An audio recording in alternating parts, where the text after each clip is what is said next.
Hey folks, it's Nate, and today I am installing a Rokmen engine and transmission skid. Check this thing out.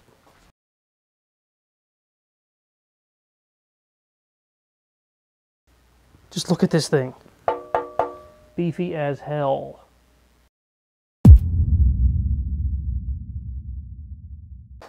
Alright folks, so as you know, I recently replaced my automatic transmission. When I did so, I pulled off the stock transmission skid, or protection, that comes from the factory.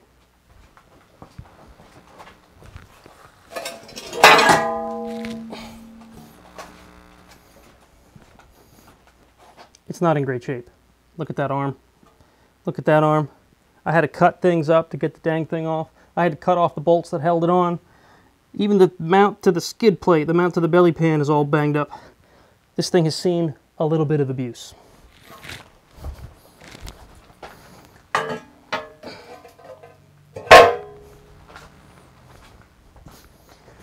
So before I could take this thing off-road again, I had to do something about that.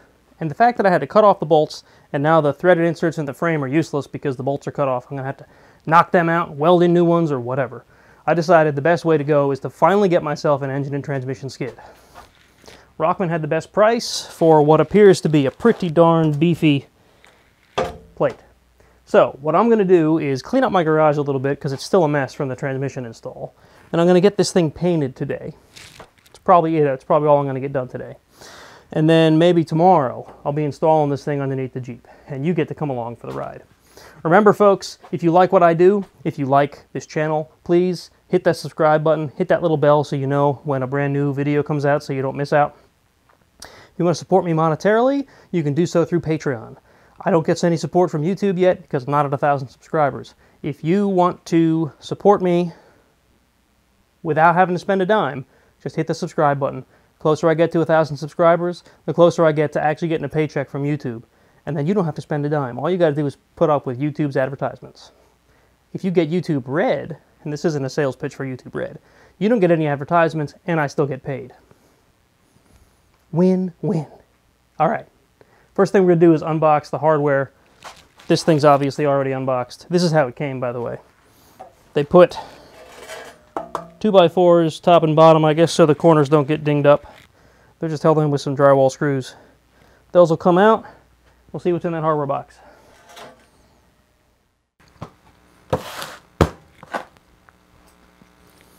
Alright folks, so here we are. Hardware box. This came in two separate shipments, technically. The hardware box and the skid plate. I was confused when I saw two separate tracking numbers. But as soon as I thought about it, I'm like, you know, it's probably hardware. So let's see what's in here. Packing hardware, or packing paper. Lots of packing paper. Don't need that crap. Hardware and some instructions. Cool.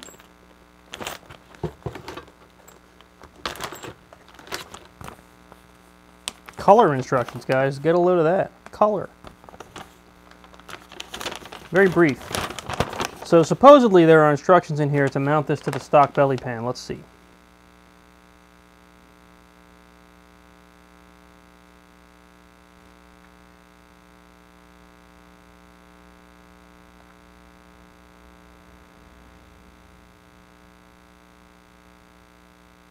Installing with a skid plate other than Rokmen. Skid plate is designed to work perfectly with the Rokmen high clearance belly pan, which I couldn't afford just yet. That'll come some other day. Can also be used with other aftermarket skid plates and stock as well. It says not ideal. Oh well. Start at the front of the engine, installing the brackets and struts, then position the skid plate left to right, front to back, using clamps to hold the back of the skid plate to the belly pan you're using. Then just mark and drill. Other minor modifications may be necessary depending on your vehicle and combination of parts. Okay, so what I'm guessing is going to happen, the front of the stock belly pan has sort of a like a flat spot where the original mounting bolts are, and then there's like a little dip right here, and then it goes flat. I'm thinking that the dip here is where this is going to mount to, or maybe that'll get cut off. I don't know. We'll see. See where this thing lines up. Hardware. Some Rokmen off-road stickers, which are cool. Nice beefy arms. These go on the front of the pan, or the plate. And these go on the motor mounts. So if you'll see when I go to install this, the motor mounts on the TJ have like a curve to them, and there's 2 holes in them. Why the holes are there, I don't know. Maybe it's just for drainage or something. But these line up directly with those holes, and then some of these bolts go through the holes, and you got to reach up at the top of the motor mount and bolt them in. But that should be a relatively easy install. I don't know which side is which, but they go kind of like that. Maybe like that. I don't know. We'll see. We'll see once I get the pretty nice workmanship. I'm impressed so far, guys. I'll probably paint these brackets and stuff too. And that's all that's in here.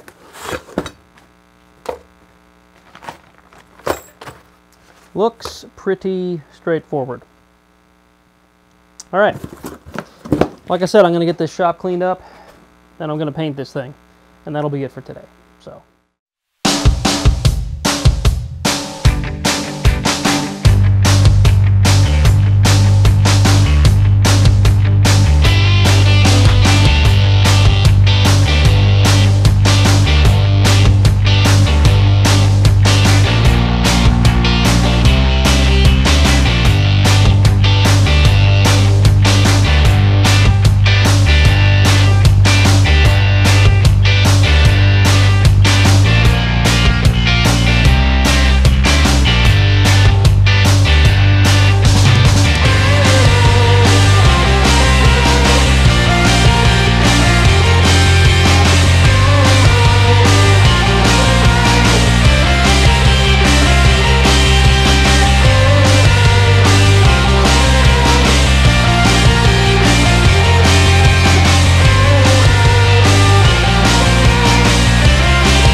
The cleaner we get this surface with the mineral spirits, the better the paint's going to adhere. So, put a little bit of prep work in.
This grease and wax remover from an auto body project that I did once.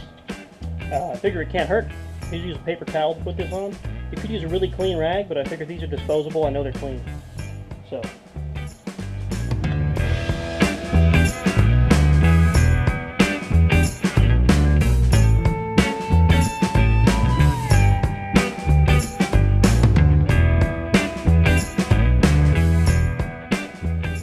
Ideally, this comes up clean. Pretty clean.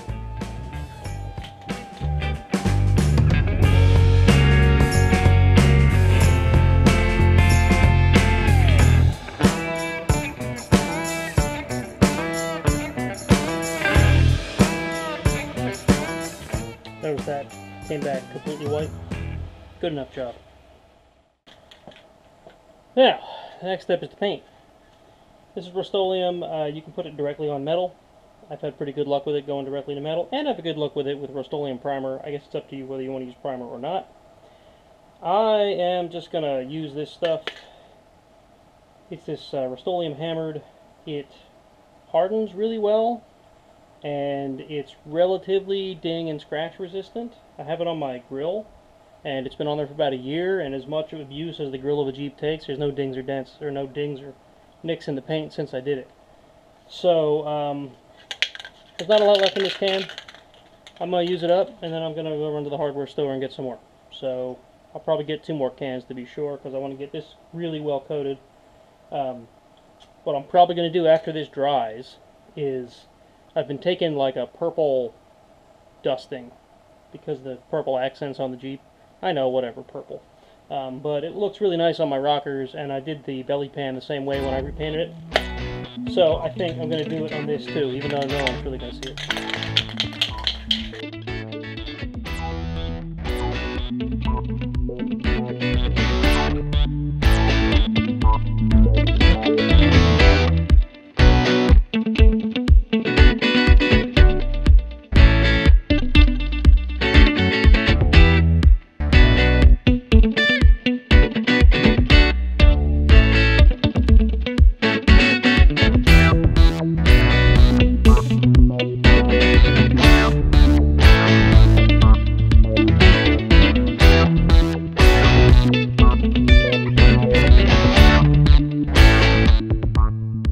Alright, I'm going to give you a closer look at this, because I really like the finish of this paint.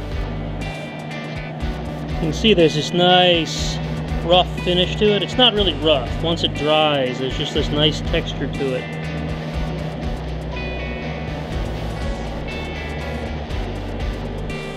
Alright, so I'm going to let this coat dry. In the meantime, I'm going to run to the hardware store and get some more paint. And hopefully when I get back, I'll be able to put a second coat on this thing. So.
What I just did there is the dusting I was talking about. You basically stand back. I do it while the silver is still tacky.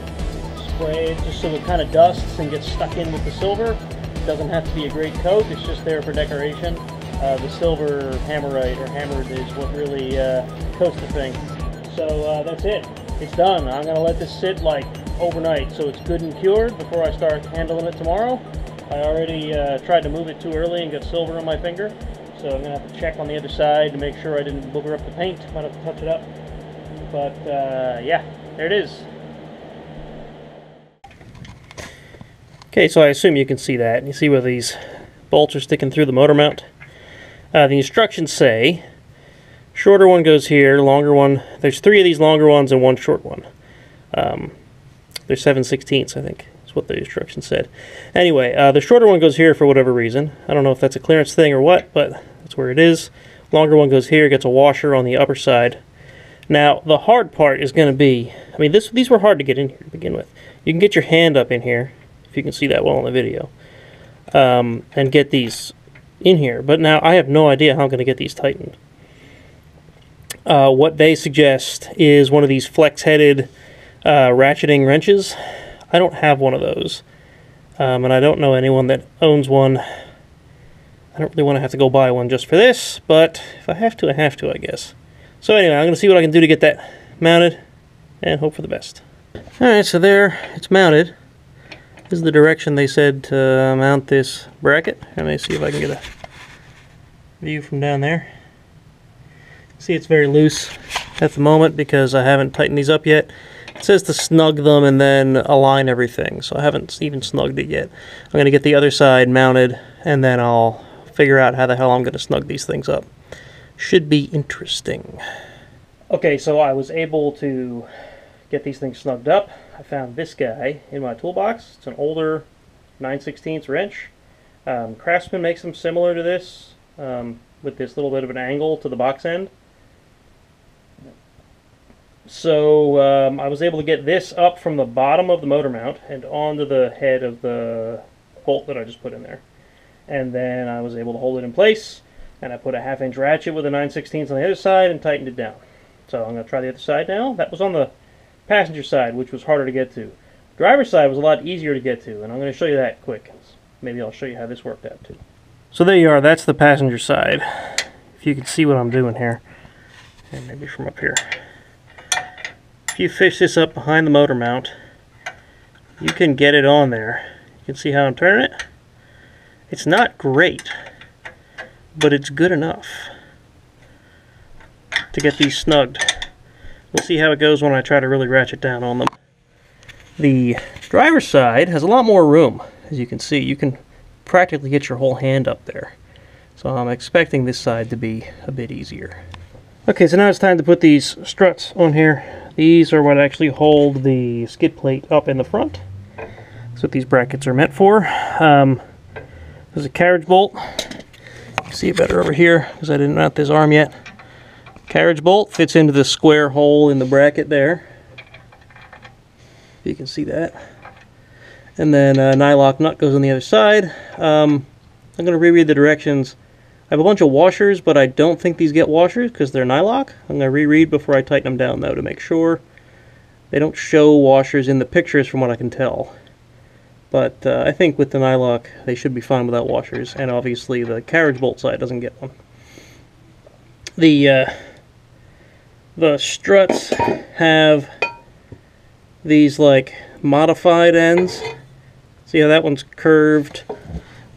And this one, if you can see that, over my stuff here, from the block right, you can see how that one is even more modified. That's done to clear the bracket, I suppose. Anyway, those appear to be the upper end. I will find out if I'm wrong later when the front of the pan doesn't mount. So yeah, the pictures, while they are color, are not the greatest detail, so they're hard to really tell for sure. But I'll go review them before I tighten everything down to make sure everything's right. Alright folks, so I have the skid plate mounted. Kinda. I have the front of the skid plate mounted using the struts provided. Let's see if I can move up a little bit. They're snugged up pretty well. What I have to do now, since I am mounting this on the factory skid for belly pan, I now have to figure out what modifications have to happen to Mr. Belly Pan. It's probably dark. Let me get my light. So you can see it's nowhere near mounted up at the moment. basically I need to center it and then get it up as high as possible. And I think what I'm going to have to do is cut here and across and get this ridge gone, and then bolt this to the flat spot there. So means I got to drop the dang belly pan, which sucks. I hate doing that, but whatever. Not the first time I've done it in this transmission project. So my goal, this might be a little off center too. This should go up above, around the outside of this pan. I'm going to check for clearance on that too. So yeah, we're going. Okay folks, so this is my stock skid plate. See, it's a little beat up. Like I said, I'm not yet replacing the skid plate, but I needed something to do the transmission. So enter the Rokmen transmission skid.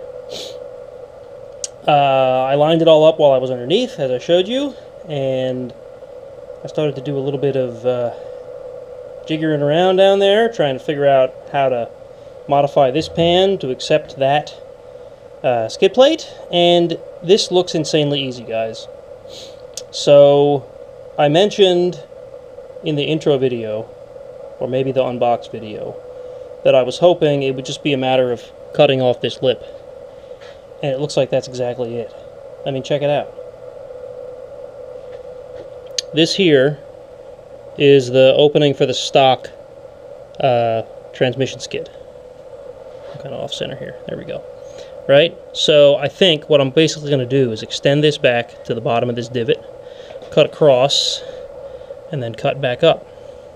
Because you see, that clears the pan. And you know what's even more awesome?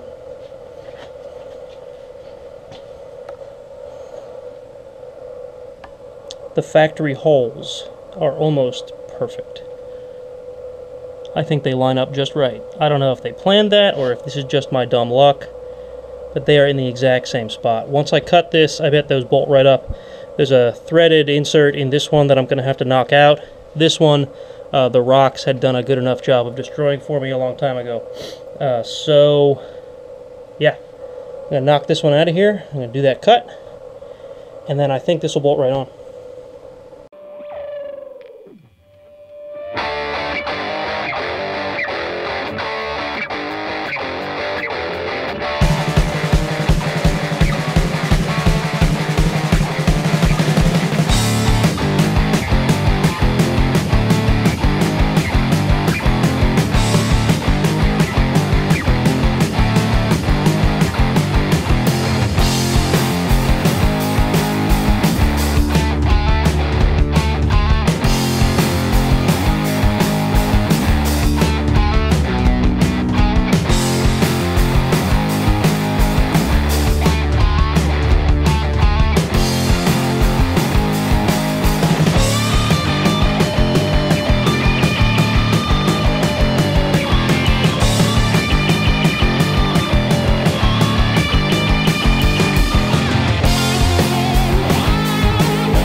Alright, looks like it fits pretty well, but the holes are just a tad bit off, as you can see, just a little bit.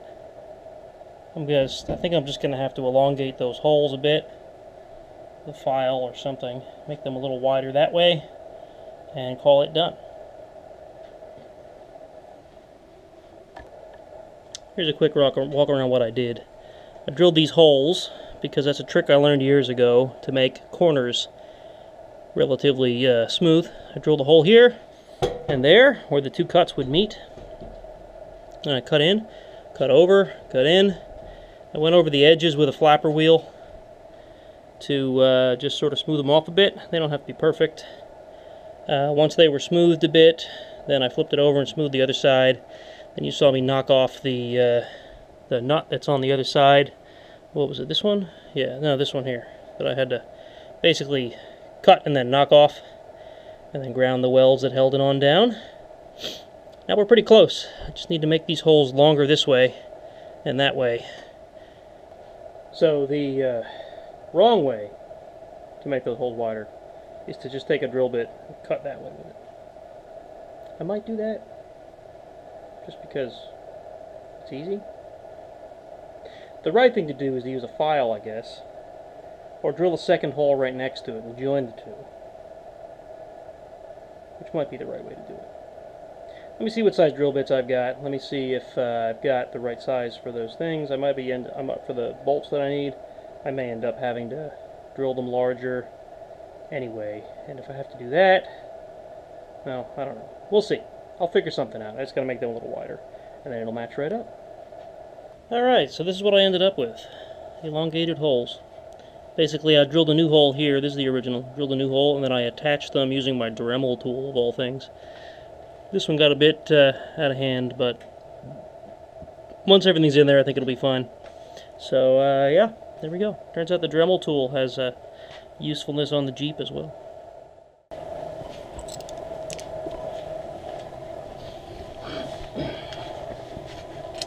Okay, so what I'm doing here is trying to line things up. I have these blocks here that I built years ago because my Jeep was too tall for my jack stands.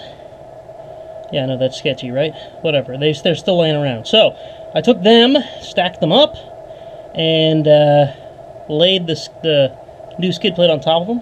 I'm now lining it up with the belly pan, which I have now reinstalled, which is always fun. I don't think there's going to be a bunch of up and down here. I'm kind of impressed.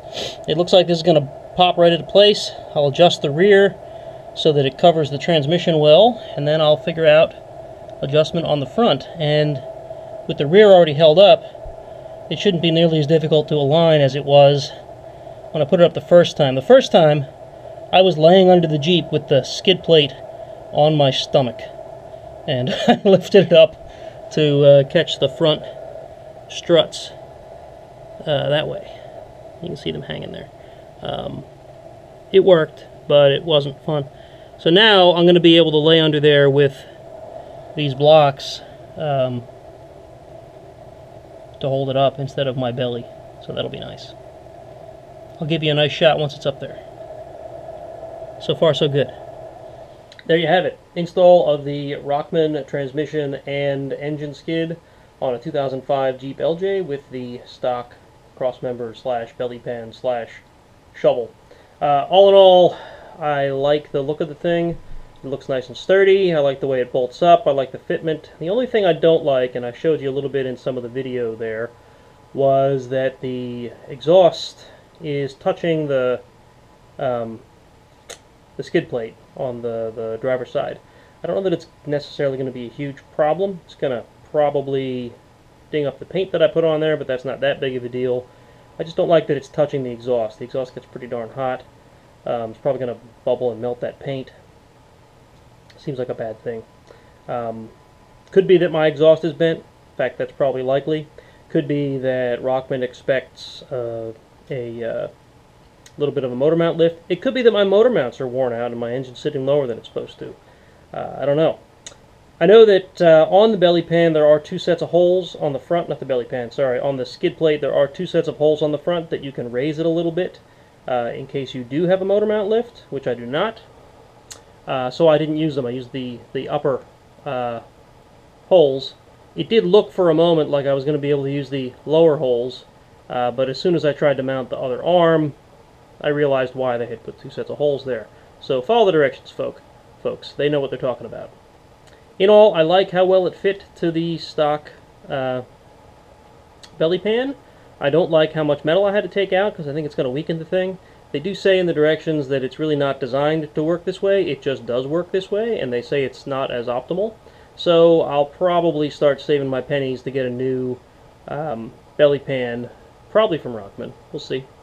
We'll see how well the transmission and engine skid holds up. But like I said, they look well made. I know a guy who runs these things. and he loved them when I talked to him a couple years ago. Haven't seen him in a while. But anyway, yeah. So at the end of the day, I think I'm happy with it so far. We'll see how it holds up, and I'll be sure to let you guys know. Thanks. Like I said toward the beginning, don't forget to subscribe. The more subscribers I get, the closer I am to not having to ask you guys for money. Since I'm not there yet, please go hit me up on Patreon. Anything you are willing to give will help make this channel better.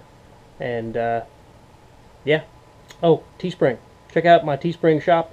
It's like teespring.com/stores/SWBCrawler, whatever. I'll put a link in the bottom in the video notes. So yeah, thank you guys for watching, and I'll catch you on the next one.